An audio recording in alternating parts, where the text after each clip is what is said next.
Welcome to Washington Today on C-SPAN Radio for Tuesday, December 27th, 2022. Congress is out of session this week between Christmas and New Year's. The new Congress, the 118th, convenes next week. Today we'll look back at the farewell speeches by some House members who will not be returning for another term, either through voluntary retirement or because they lost re-election. First, some of the day's headlines. The Supreme Court is letting Title 42, the policy of denying migrants the ability to apply for asylum based on a COVID-19 health emergency, that title to stay in place. And the High Court says it will take the case and hear oral arguments. More details on that coming up.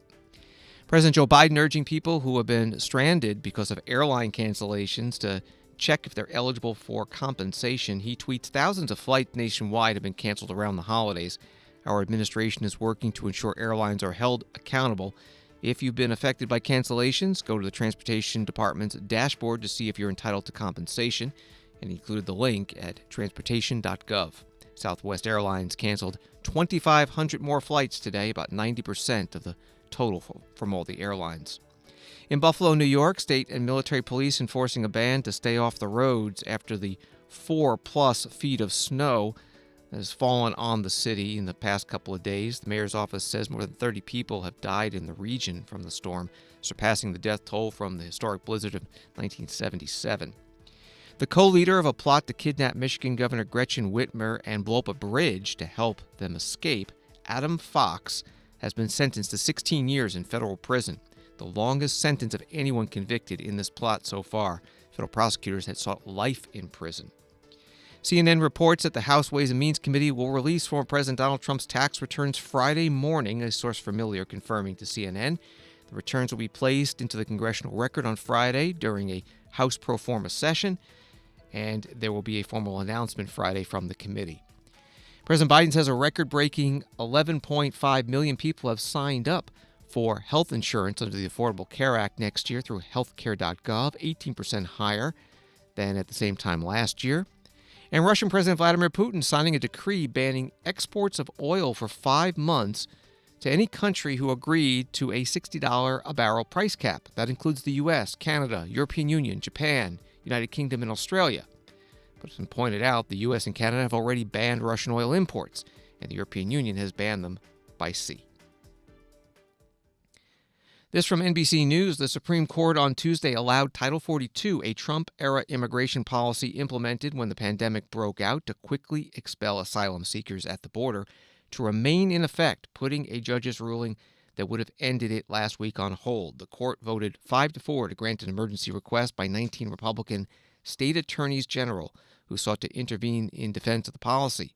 The decision puts on hold a ruling by Washington-based U.S. District Judge Emmett Sullivan, who said the Centers for Disease Control and Prevention's implementation of the policy was arbitrary and capricious. Judge Sullivan's ruling was due to go into effect December 21st. Conservative Justice Neil Gorsuch joined the 3 other liberals on the court in voting against the stay request. The Supreme Court also agreed to hear oral arguments and rule on whether the states can intervene, with a decision due by the end of June.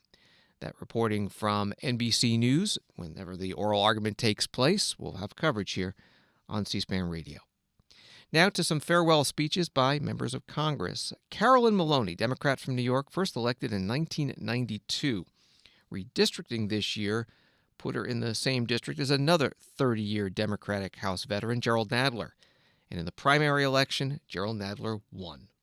Congresswoman Maloney chairs the Oversight and Reform Committee, and she gave her farewell speech on the House floor on December 15th. Like Speaker Pelosi, my career has been a series of firsts.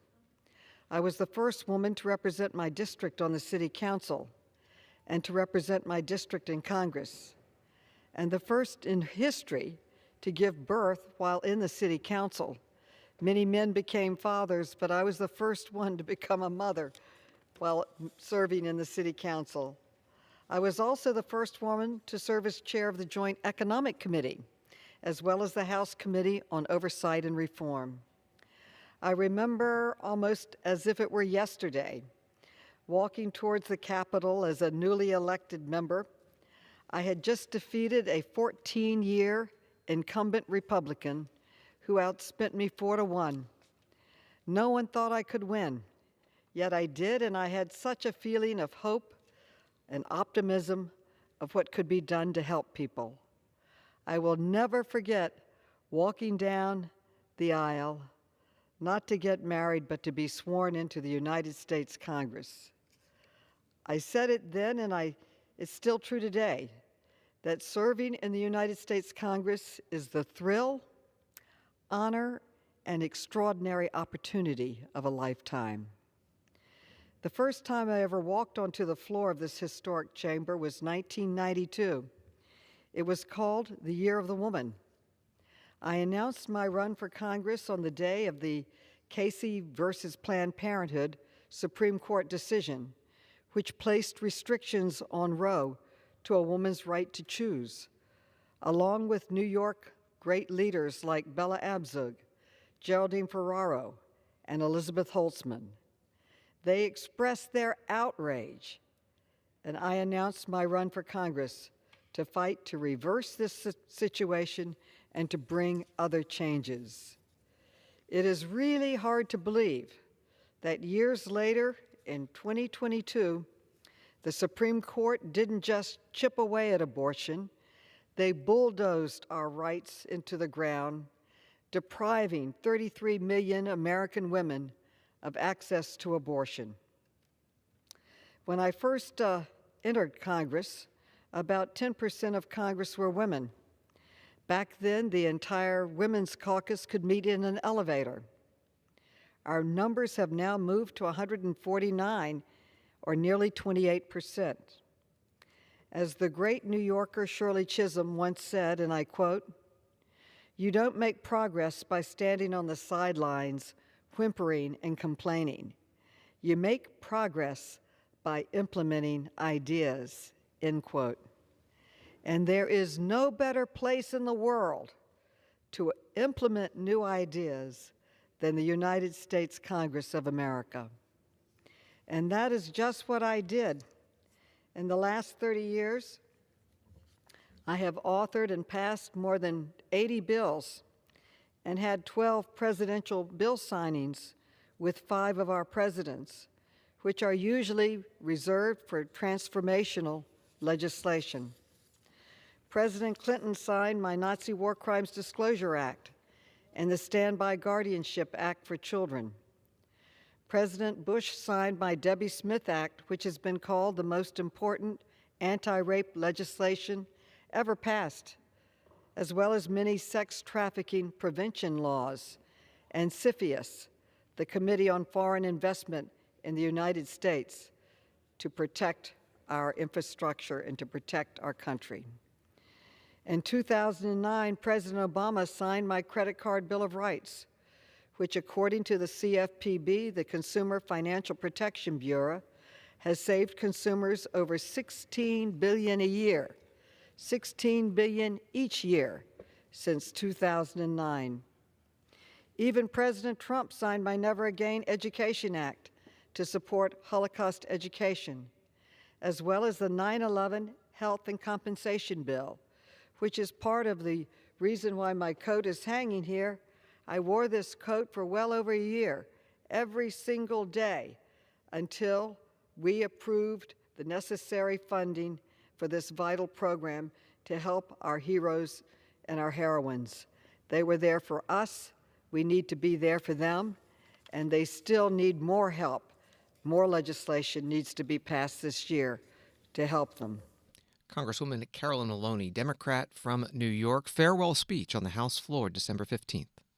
Just this past April, President Biden signed my Bipartisan Postal Reform Act, and thanks to Oversight Committee Ranking Member James Gohmert, we proved that bipartisanship can prevail over partisan bickering in the best interests of America.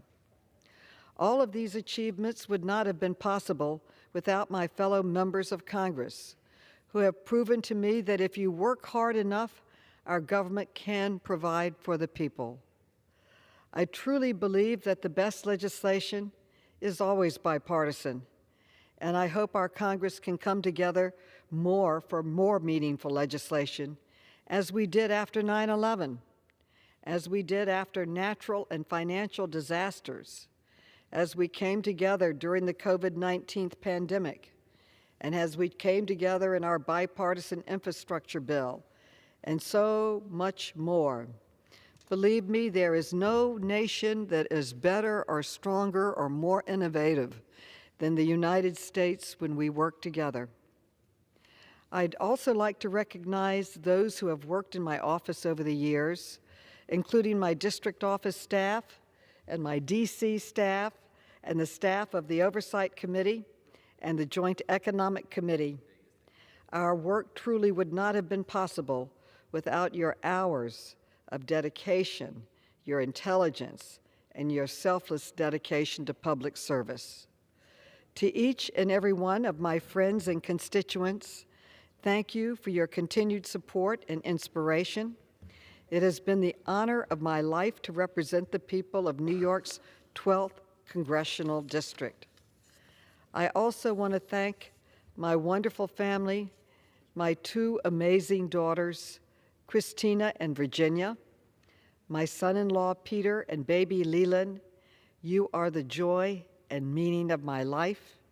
And thank you to the love of my life, Cliff Maloney, who is with me in spirit and whose support always meant the world to me.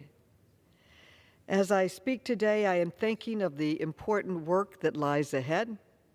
Rest assured, I will continue to keep fighting for the issues that are near and dear to my heart, including the Equal Rights Amendment. Let's get it ratified and in our Constitution. There can be no time limit on equal rights, and the ERA is needed now more than ever to stop any more bulldozing over of women's rights. We need Senator Schumer, and over 150 of my colleagues have joined me in writing him and requesting him to put the time limit bill on the floor for the vote so that the American people who can see who is for equal rights and who is against it. Infrastructure is in my DNA, especially in these times when modernization and new systems for transportation are so vital to our future.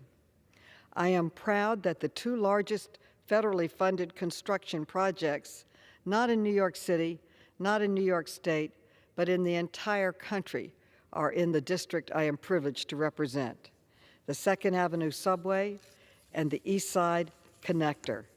I am proud to have brought over $10 billion in infrastructure funding to my district alone. And as I part, I will continue to work towards building high-speed rail between New York and Boston. Nothing would build our economy stronger or better. My dear colleagues, together, we have bent the moral arc of this nation in the direction of justice and fairness. But we mustn't rest until equal means just that, equal. Finally, I have always regarded public service as a loan, one that I must repay each and every day I am in office. And thanks to your tireless efforts, wisdom, and support, I feel like I leave office debt-free. The best is yet to come. It has been an honor to work and serve with all of my colleagues. Madam Speaker, thank you once again, and I yield back. Congresswoman Carolyn Maloney, Democrat from New York, her farewell speech on the House floor on December 15th. She is leaving Congress after losing a Democratic primary for re-election. And as she leaves, she is tied for 10th on the list of longest-serving women in the House in history. Politico reports that she has now been elected the next president of the New York chapter of NOW, the National Organization for Women, and will start in January as the 117th Congress ends. Congressman Louie Gohmert, Republican from Texas, was first elected in 2004. He decided not to run for re-election this year, instead trying for Texas State Attorney General, and he lost that race in the Republican primary. During his time in Congress, he has become known for giving, at the end of the day when all legislative business is done, hour-long speeches on the House floor, known as special order speeches. He does that frequently. And on December 15th, as he gave his farewell speech, he spoke about why he ran for Congress and about those long speeches. What I thought was, this country is in trouble. And maybe I can go help get this country on track. Maybe I can make a difference. After one term, Newt Gingrich, we lost the majority November of 2006. After I'd been here 2 years, I was talking to Newt Gingrich about it. And he said, I've heard you. You ought to be on the floor every day talking about these issues. We got 2 hours of special orders every day. And I thought maybe so. And I took it to heart. And since then, yes, I've given a lot of special orders talking about the issues that I think are critically important. When the Democrats took the majority back, my Democrat friend, hope that doesn't hurt his reelect, but John Garamendi said, Louie, we just voted on the new rules of the House and we passed the Gohmert resolution. I said, what does that mean, John? He said, it means you can no longer have but multiple special orders in 1 week. You can only have one. That's the new Gohmert rule. Informally, that's what some of us call it, because we don't want to hear you every night. Because I told the cloakroom years ago, look, if somebody's not going to take our time to talk about these issues, and yeah, there's usually not much anybody around here on the House floor, but as Newt said, you may have 200,000 to 4 million people watch C-SPAN different times. You never know how many you're going to watch, but you can make a difference if you talk about what's important. So I told the cloakroom years ago, look, if somebody's not going to take our time, I'll get my tie back on and come back over there and take it. So that's what I've done. 18 years later, this country is in deeper trouble than it was when I got here. I know, having gotten my degree in history and never stopped studying history, so many great stories, profound stories about our history. And I know my daughters have suffered abuse from people because they were my daughters. Not that they agreed with me on everything, but in fact, we have disagreements, but I love them. And I never meant for them to suffer.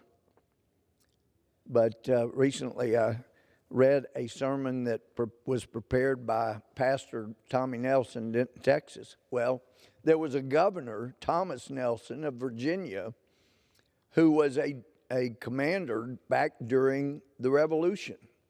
1781, Yorktown is surrounded. General Lafayette comes over and says, Governor, where should we fire first with our cannons?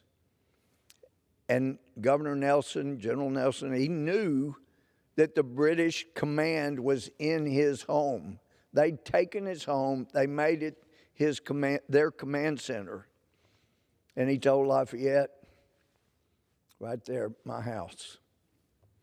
There were some reportedly that said, we didn't want to fire at that. It's your house. And he said, that's where the enemy is. That's where you got to fire.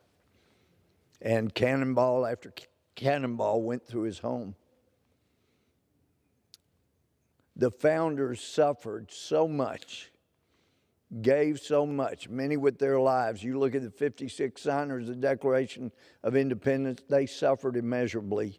Many of them forfeited their lives for the cause of freedom. But John Adams, in one of his letters to Jefferson, toward the end of his life, he said, the general principles on which the fathers, about the founding fathers, achieved independence were the general principles of Christianity. I will avow that I then believed, and I now believe, that those general principles of Christianity are as eternal and immutable as the existence and attributes of God. John Jay himself, one of the authors of the Federalist Papers, Supreme Court Justice, our nation's actually first Chief Justice, He wrote in his own handwriting, "The Bible is the best of all books, for it's the Word of God, teaches us the way to be happy in this world and in the next. Continue, therefore, to read it and to regulate your life by its precepts."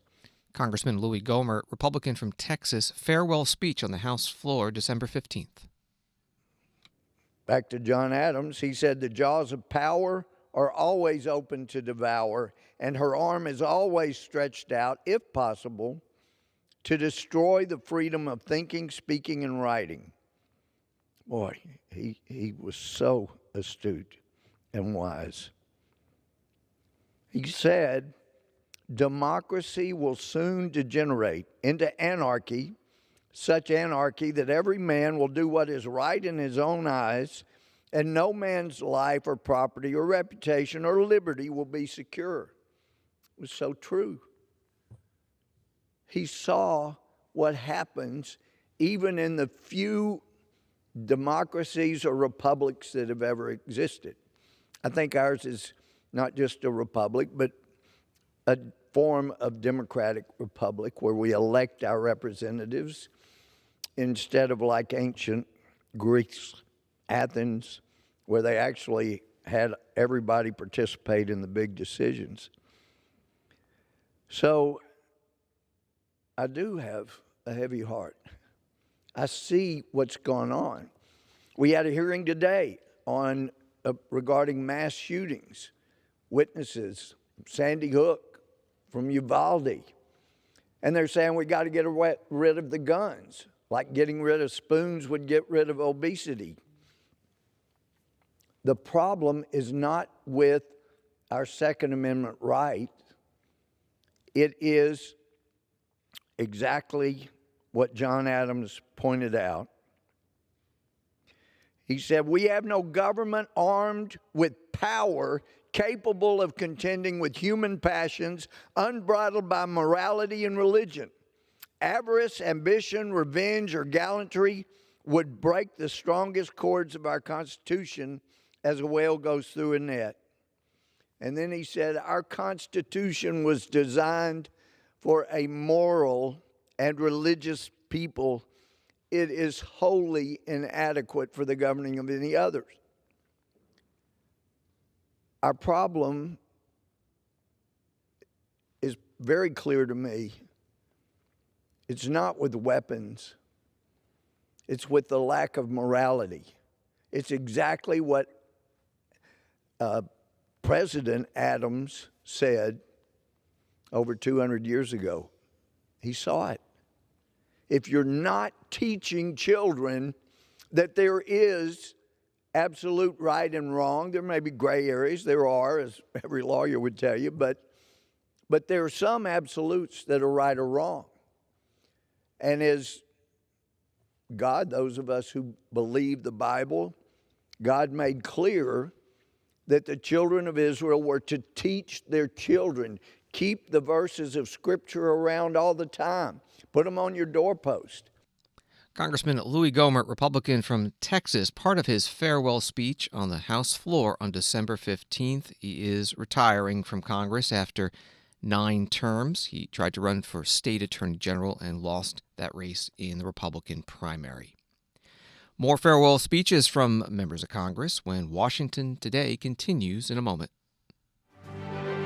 The new 118th Congress convenes on Tuesday, January 3rd at noon Eastern. For the first time in 2 years, they'll return to Washington as a divided government. Republicans will control the House of Representatives, while Democrats retain control of the Senate by a slim majority. The new incoming members are younger, with an average age of 47, compared to the average age of 58 in the previous session. The new Congress will also be more diverse, with a record number of women serving, including more women of color. Follow the process as the 118th Congress gavels into session, holds the election for new Speaker of the House, and new members take the oath of office. New Congress, new leaders. Watch the opening day of the 118th Congress, Tuesday, January 3rd at noon Eastern, live on C-SPAN and C-SPAN 2. Also on C-SPAN Now, our free mobile video app, or online at cspan.org. Or you can listen right here on C-SPAN Radio. Welcome back to Washington Today, available as a podcast wherever you get your podcasts and on the C-SPAN Now mobile app. Now, more farewell speeches by House members who are not coming back as the 117th Congress ends and next week the 118th Congress begins.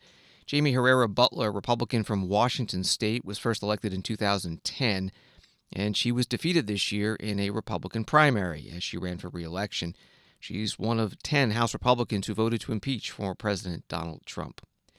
She spoke on the House floor December 13th. Mr. Speaker, it's been the honor of my life to serve in this distinguished body on behalf of the people of Southwest Washington. And as I look around this chamber, I am flooded with memories thinking about everything that's happened in this room, both good and bad, in the 12 years since I first took my oath. I can remember driving my 90s vintage Ford Explorer across the country with my husband of 3 months in late December of 2010 to get here in time for swearing in. And I was ready to do my very best for my home region in Congress. And some things haven't changed. I still have that Ford Explorer, and my husband is every bit the rock now that he was then. And I have never compromised what I came here to do, which is serve my region and defend the Constitution. Some things have changed. We've added a minivan to our fleet to transport our 3 beautiful children, and I've gotten a chance to work with some amazing people. And I'd like to share a few observations, but first, some thanks. I want to thank my colleagues. In this body, I have gotten to work with some of the most accomplished, smartest people in the world, and I treasure your friendship. And my husband, Dan, deserves the lion's share of my gratitude. The sacrifices that he's made, his wisdom and his love for our 3 children, and me, Abigail, who's 9, Ethan, who's 6, and Asana, who is 3, have been an immeasurable blessing to our family. And I've had all 3 of my kids during my congressional tenure, if that gives you a little glimpse into the amazing man that my husband is. And my parents, and Dan's parents, have done more than I can possibly recount to support us. And to Southwest Washington, thank you for entrusting me 6 times with this awesome responsibility. And to my team, many of whom have been with me all 12 years, Afton, Casey, Pam, Jordan, and the rest, with your help, we did things that nobody else could have done. Like when I was first elected, healthcare reform was our nation's challenge. But if you know me, you know that no or never are like a starter's gun to me. We took the challenge on, and in 12 years, we helped launch the first of its kind maternity care caucus. We successfully championed the ACE Kids Act, which broke the barrier for low-income and high-needs kids. We helped drive maternal mortality review committees. We helped grandfather association health plans for Washington residents. And we also worked our tails off for every single corner of our region. We found out that veterans had to drive for hours to get a blood draw or a flu shot, so we pushed and we pulled and we prodded the VA until we got a regular mobile clinic out to serve those military heroes. For those who make their livings fishing in our rivers, few achievements have given me more joy than passing landmark salmon preservation legislation. I still get stopped in the grocery store over that one. And I took to this floor to successfully block some ideas and projects that were just plain bad for our region. Sometimes your region demands that you stand up and say stop, even if the momentum is going against you. And on that note, as I depart, I would like to offer just a little bit of unsolicited advice to my friends here in this chamber. One way or another, every single one of us, or you, are going to leave office as I'm preparing to do now. And when that happens, you're going to get to ask, so many people are going to ask you what you're most proud of. And you're going to think back with pride about all of the times that you helped someone that you represent out of a really tough situation. Or you'll be proud that you stood strong for what you thought was right. Or you'll be proud of the laws that you passed to help make the lives better for Americans. But let me tell you what you won't think of. That time you tweeted something that got 10,000 likes.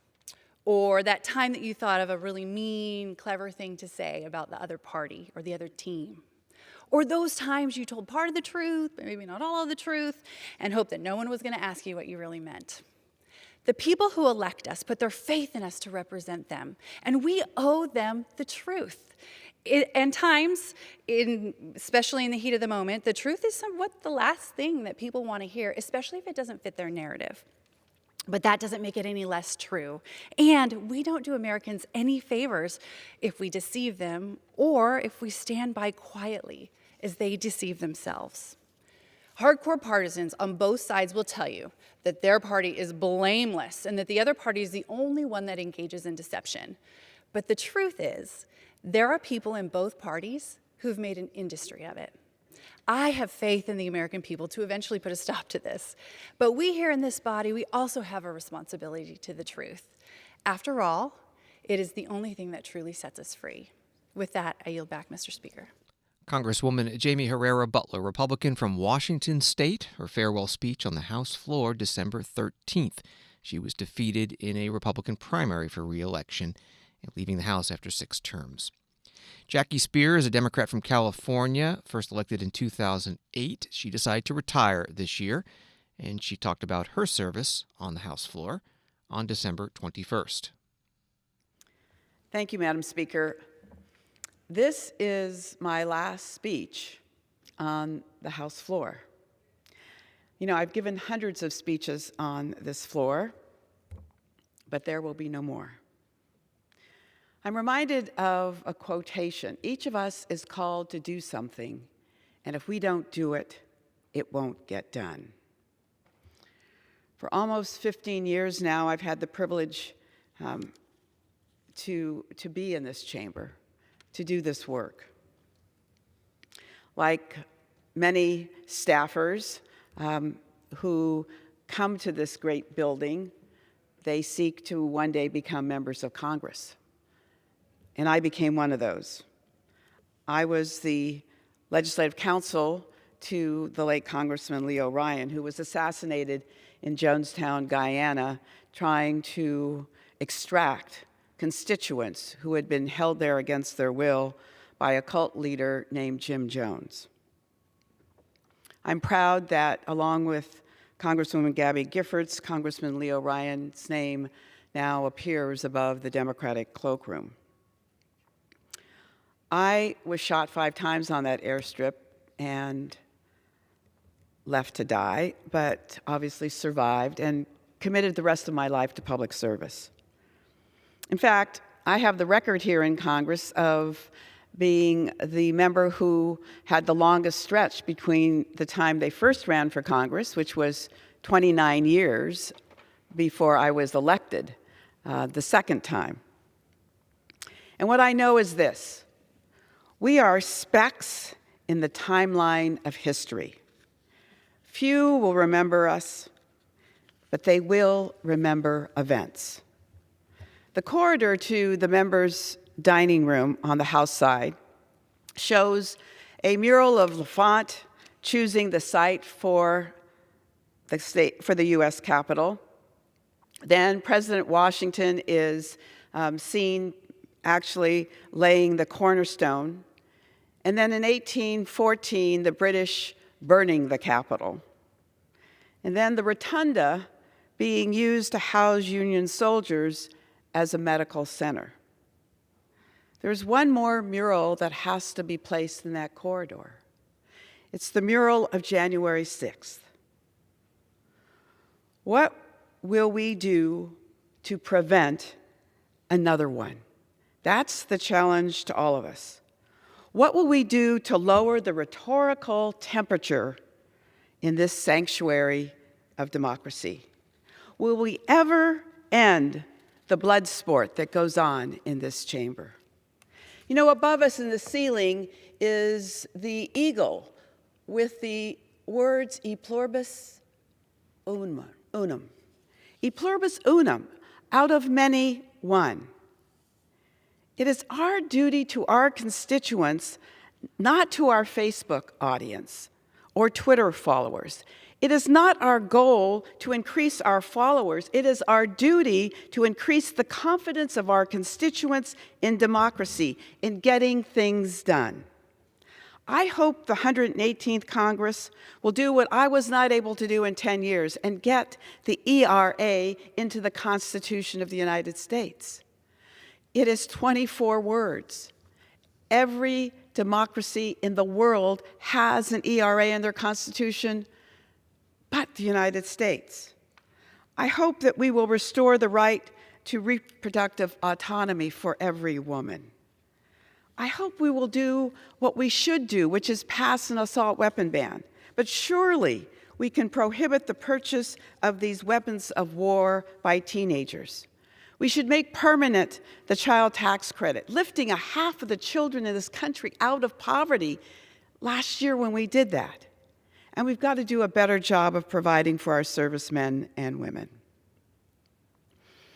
You know, I have had an extraordinary staff these almost 15 years. They make me sound smarter than I am, more articulate than I am. They work long hours to move legislation. They plan conferences in the district for senior citizens and job seekers and students and all the many, many town halls we have had. Madam Speaker, I ask that each of their names be placed in the congressional record today. They are the sheroes and heroes of this institution. I thank Without objection. Go on, proceed. I thank my constituents for the greatest opportunity of my life, to serve them. Thank you. I yield back. Congresswoman Jackie Speier, Democrat from California, on the House floor on December 21st, retiring from Congress after 7 terms. Congressman Rodney Davis, Republican from Illinois, was first elected in 2012 and is the ranking member on the House Administration Committee. This year, as he ran for re-election, he lost a Republican primary to another sitting House member, Mary Miller. Congressman Davis spoke about it on the House floor on December 22nd. Madam Speaker, I rise today to address the People's House for one final time. It's hard to sum up the lessons that I've learned over my decades of service in 1 minute. So instead, I'd just like to say thank you. Thank you to the 13th District of Illinois for allowing me to represent you for the last 10 years. Thank you to my colleagues on both sides of the aisle who were willing to work together to make life better for our constituents. Thank you to my hardworking staff over the years who have been in the trenches alongside me. And thank you to the dedicated men and women who serve our legislative branch and keep our House operations running. Thank you to our brave Capitol Police who saved my life on more than one occasion. And thank you to my kids, Torrin, Griffin, and Clark, and my best friend in the world, my wife Shannon, for going on this journey with me all these years. While I'll no longer be a member of Congress come January, I will continue to be this institution's biggest advocate and know that the great work will continue because of all of you. So, as I leave, I'd like to offer some advice to the incoming freshmen. My friend Lee Brice sings in one of his best songs, Love Like Crazy. Don't outsmart your common sense.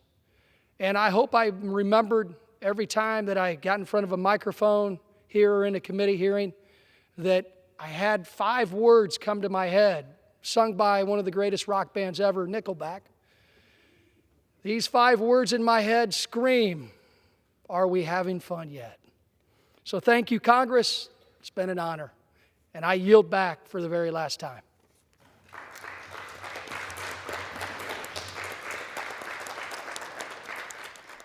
Congressman Rodney Davis, Republican from Illinois, his farewell speech on the House floor December 22nd. He lost re-election in a Republican primary. You can find more House farewell speeches at our website, cspan.org, our video library. And an update on a new member of Congress who will be taking the oath of office next week. Congressman-elect George Santos, Republican from New York, The Hill newspaper, reporting a fellow first-term Republican elected to Congress from New York in November is calling for a full investigation by the House Ethics Committee of Congressman-elect Santos after he admitted to lying about his background on the campaign trail. The remarks in a statement issued by Representative-elect Nick LaLota, whose district borders the one that elected George Santos, is the latest sign of how the questions about George Santos's background are fueling a storm within the GOP and creating discomfort for fellow Republicans. That reporting from thehill.com. Thanks for listening to Washington Today. Sign up for C-SPAN's evening newsletter, word for word, to get the stories Washington is talking about sent to your inbox every day. Subscribe at c-span.org/connect. Have a good night.